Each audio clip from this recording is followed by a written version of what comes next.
Exide 6.2। यहाँ सारे question बहुत ही ईजी हैं और एक ही तरीके के, यदि एक बार समझ में आ जाएगा तो पूरी एक्सरसाइज बड़ी आसानी से निकल जाएगी। यहाँ ध्यान देना है कि यदि एफ डैश एक्स, डैश का मतलब तो आप समझ ही गए होंगे कि अवकलन करना है। डैश का मतलब क्या है? अवकलन करना।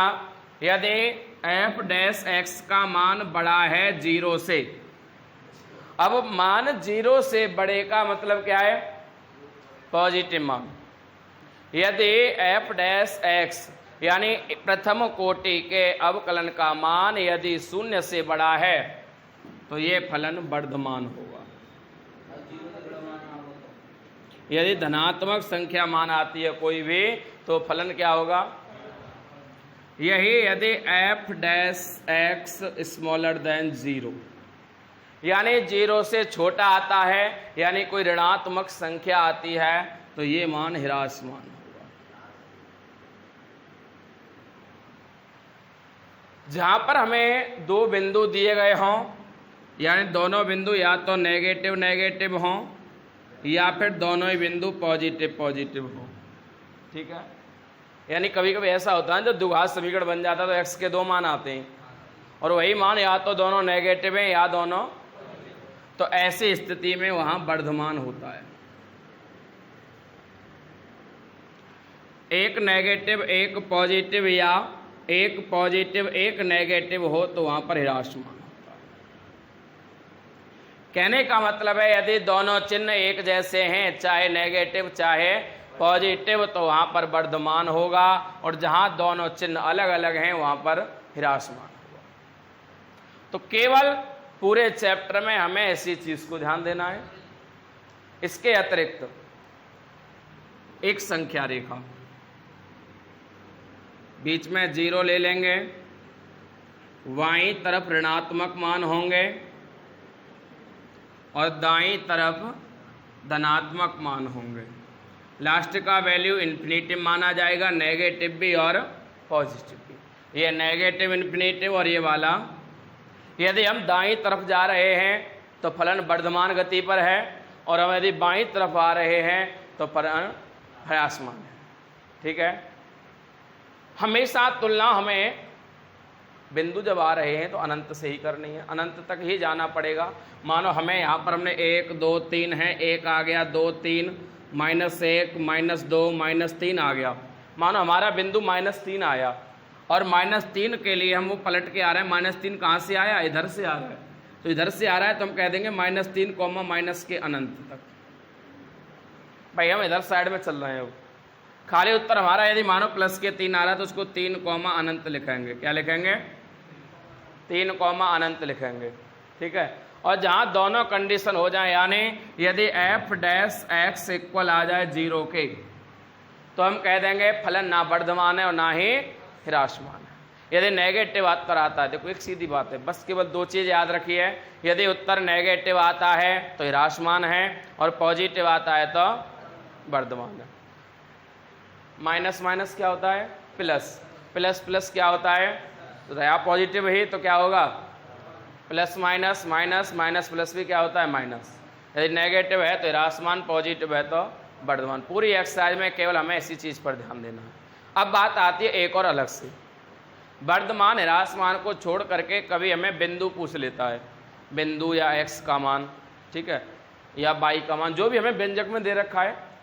अब मानो हमें एक व्यंजक में समीकरण दे दिया कि x² प्लस के 5x प्लस के 7 में x का मान बताओ या बिंदु बताओ, वर्धमान बिंदु बताओ।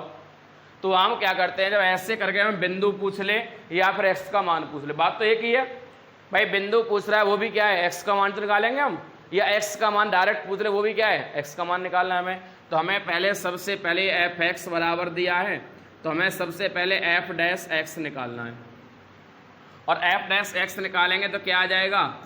2x प्लस के 5 मल्टीप्लाई 1 प्लस के 0, यानी 2x प्लस के 5 आ गया।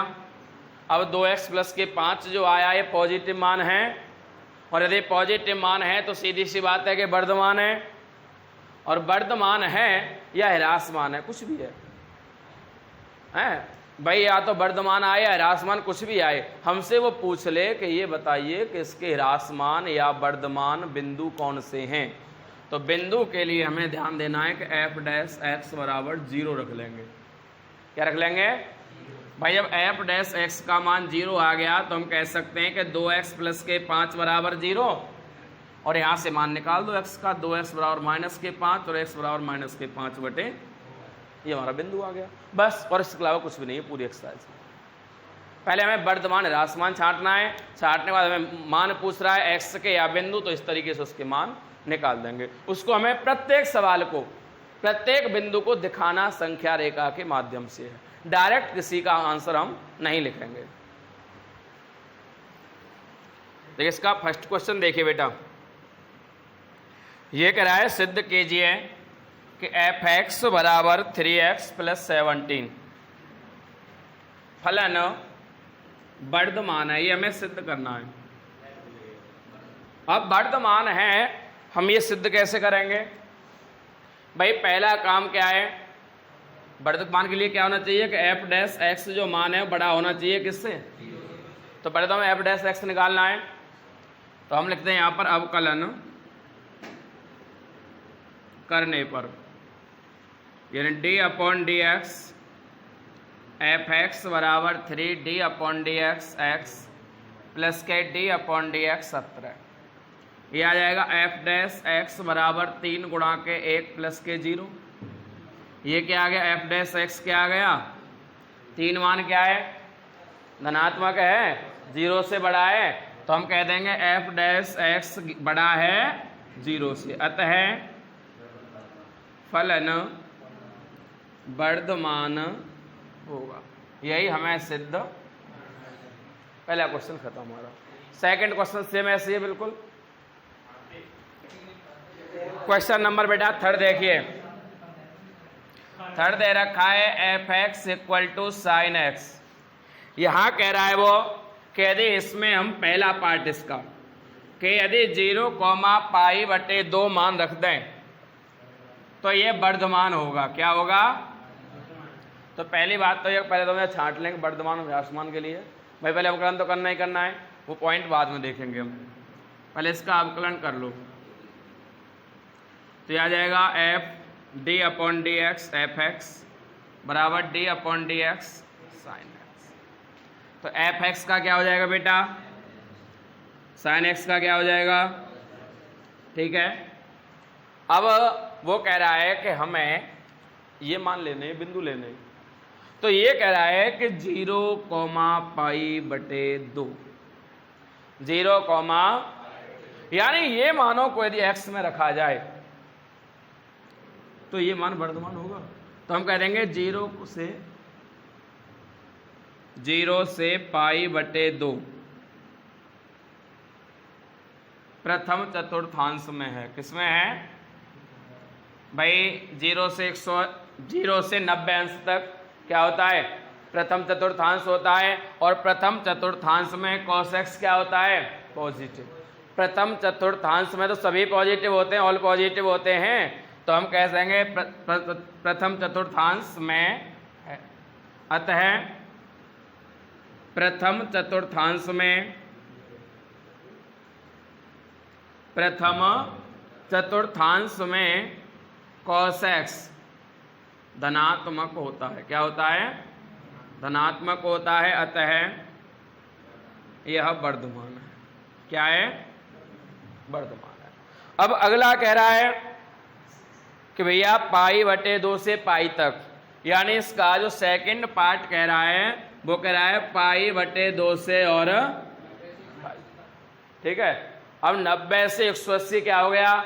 दूसरा चतुर्थांश, और दूसरे चतुर्थांश में साइन और कोसेक पॉजिटिव होते हैं, अन्य सभी, तो कॉस क्या होगा? नेगेटिव, ऋणात्मक होगा। लिख देंगे यहां पर, अतः द्वितीय चतुर्थांश में cos x ऋणात्मक होता है, इसलिए मान ह्रासमान होगा। और पहला कह रहा है 0 से पाई तक, थर्ड पार्ट इसका, थर्ड पार्ट कह रहा है 0 से पाई तक। क्या कह रहा है? अब 0 से पाई तक तो धनात्मक भी होगा, और भाई 0 से पाई क्या होगा? 0 से 180 तक। अब 90 तो धनात्मक होगा, और 90 से ऊपर ऋणात्मक होगा, तो ना ह्रासमान होगा ना ही वर्धमान। लिख देंगे अतः 0 से पाई में दोनों चतुर्थांश हैं, प्रथम और द्वितीय। अतः यहाँ धनात्मक और ऋणात्मक दोनों प्रकार के फलन होंगे, अतः यह न ह्रासमान होगा ना ही वर्धमान होगा। भाई ये क्या है? प्रथम चतुर्थांश, प्रथम में ऑल पॉजिटिव, बात कर रहे हैं कॉस की, तो कॉस भी पॉजिटिव, और जब पॉजिटिव है तो क्या होगा? वर्धमान। ये क्या है? द्वितीय चतुर्थांश। द्वितीय चतुर्थांश में कोई सा भी मान रख लीजिए, कॉस के सबके मान नेगेटिव होंगे, तो ये क्या होगा? ह्रासमान हो जाएगा। अब इसमें 0 से 90 तक तो पॉजिटिव आएंगे, 90 से 180 तक नेगेटिव आएंगे, अब पॉजिटिव भी आएंगे और नेगेटिव भी आएंगे। तो या तो हम ये कह सकते हैं कि हाँ कुछ मान ह्रासमान भी होंगे और कुछ वर्धमान भी होंगे, और टोटल ओवरऑल की बात करें तो न वर्धमान होगा और ना ही ह्रासमान होगा। यदि कुछ कुछ की बात होगी तो कुछ ह्रासमान और कुछ वर्धमान, और ये टोटल ओवरऑल की बात कर रहा है 0 से पाई तक, तो वहाँ क्या होगा? ना वर्धमान होगा और ना ही ह्रासमान होगा। क्वेश्चन नंबर 4 ही देखें पहले। क्वेश्चन नंबर 4 है, हमें यहाँ दे रखा है कि f(x) बराबर है 2x² - 3x। अब इसमें हमें इसका वर्धमान बिंदु भी निकालना है और इसका ह्रासमान, अंतराल पूछ रहा है। अंतराल का मतलब हो गया यहाँ से वहाँ तक, प्रारंभिक बिंदु से अंतिम बिंदु, दोनों निकालने, वर्धमान ह्रासमान भी और वर्धमान भी। भाई अंतराल का मतलब क्या होता है? Starting point to initial point, या initial point to final point कहते हैं हम, प्रारंभिक बिंदु से अंतिम बिंदु तक। तो हमें सबसे पहले तो वर्धमान ह्रासमान के लिए क्या करना पड़ेगा? अवकलन करना पड़ेगा। लिख दीजिए, अवकलन करने d/dx f(x) बराबर 2, ये क्या है हमारा? अचर संख्या को ले लेंगे बाहर, x² - 3d/dx x, इसका तो हो जाएगा f'(x), इसका हो जाएगा 2 × 2x, 3 × ये आ गया f'(x) बराबर आ गया 2 दूनी 4x - 3। अब ये तो हमारा देखो सीधी सी बात है, पॉजिटिव मान आगे वाला, तो ये क्या होगा? हाँ वर्धमान होगा। अब हमें यहाँ तो वर्धमान और तो निकालना ही नहीं है, हमें तो बिंदु निकालने हैं। तो अब बिंदु की बात आ गई तो क्या करेंगे? f'(x) को 0 मान लेंगे। ये आ गया 4x - 3 = 4x = 3 और x = क्या आ गया? 3/4। अब x का जब मान आ गया तो पहला काम होगा हमारा उसे संख्या रेखा पर निरूपित करना। तो संख्या रेखा ले लीजिए, 0 1 2 अनंत, 1 2 माइनस का अनंत।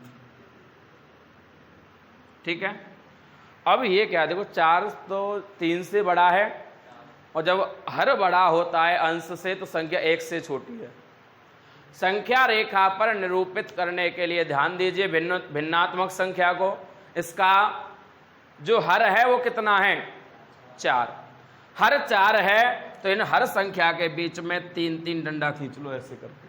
ठीक है, स्टार्टिंग कर दो यहाँ से 1/4, 2/4, 3/4 और ये हो जाएगा 4/4, यानी 1 आ गया है। तो हमें तो काम 3/4 से है भैया। अब बात कर रहे हैं हम वर्धमान की। भाई पहला पॉइंट दिया है वर्धमान के बिंदु क्या होंगे। अब वर्धमान वाली बात है, साइड पॉजिटिव जाएगी। भाई हम कहाँ जाएंगे? दाईं ओर जाएंगे, और दाईं ओर क्या है? 3 से कहाँ जाएंगे? इन्फिनिटिव तक, यानी 3/4 से कहाँ तक जाना है? अनंत तक। और यदि बात आ जाए किसकी? ह्रासमान की। बात यदि ह्रासमान की आ जाए तो हमें 3/4 से माइनस के अनंत तक जाना है। कहाँ जाना है? यानी बाईं तरफ लौट करके आना है। तो ये हमारे क्या आ गया? वर्धमान का अंतराल, और ये आ गया ह्रासमान का अंतराल। ये हमारे आंसर है। तो ये क्वेश्चन नंबर 4, 5 और 6 के सारे पार्ट सेम ऐसे ही करने हैं, बिल्कुल सारे पार्ट ऐसे ही।